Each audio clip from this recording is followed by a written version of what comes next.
बहुत समय पहले की बात है। एक अत्यंत शक्तिशाली राक्षस था जिसका नाम था हिरण्यकशिपु। वह भगवान विष्णु से बहुत द्वेष रखता था, क्योंकि विष्णु भगवान ने उसके भाई हिरण्याक्ष का वध किया था। इसलिए हिरण्यकशिपु ने सोचा कि वह इतना बलवान बनेगा कि स्वयं भगवान को भी हरा सके। वह वर्षों तक भगवान ब्रह्मा की कठोर तपस्या करने लगा।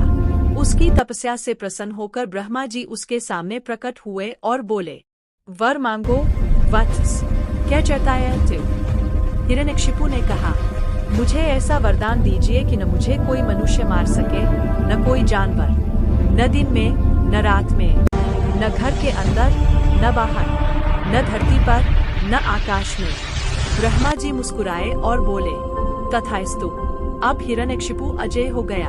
उसने स्वर्ग, पृथ्वी और पाताल तीनों लोकों पर अधिकार कर लिया। सभी देवता डर गए और उसने आदेश दे दिया, अब कोई भी मेरे सिवा किसी भगवान की पूजा नहीं करेगा। जो कोई भी भगवान विष्णु का नाम लेता वह दंडित किया जाता। लेकिन उसका अपना बेटा प्रहलाद भगवान विष्णु का अनन्य भक्त था। वह हर समय प्रेम से कहता, नारायण नारायण।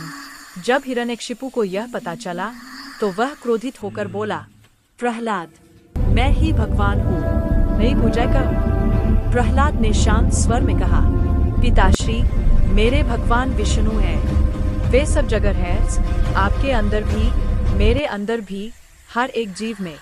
यह सुनकर हिरण्यकशिपु आग बबूला हो गया। उसने कई बार प्रहलाद को मारने की कोशिश की। कभी आग में बिठाया, कभी हाथियों से कुचलवाया, कभी विष पिलाया, पर हर बार भगवान विष्णु ने अपने भक्त की रक्षा की। फिर एक दिन क्रोध से भरा हुआ हिरण्यकशिपु बोला, अगर तेरा भगवान सर्वत्र है तो क्या वो इस खंभे में भी है? प्रहलाद ने श्रद्धा से उत्तर दिया, हाँ पिताश्री, वे इस खंभे में भी है। यह सुनते ही हिरण्यकशिपु ने गदा उठाई और खंभे पर जोर से प्रहार किया, और तभी एक भयंकर गर्जना से सारा महल कांप उठा।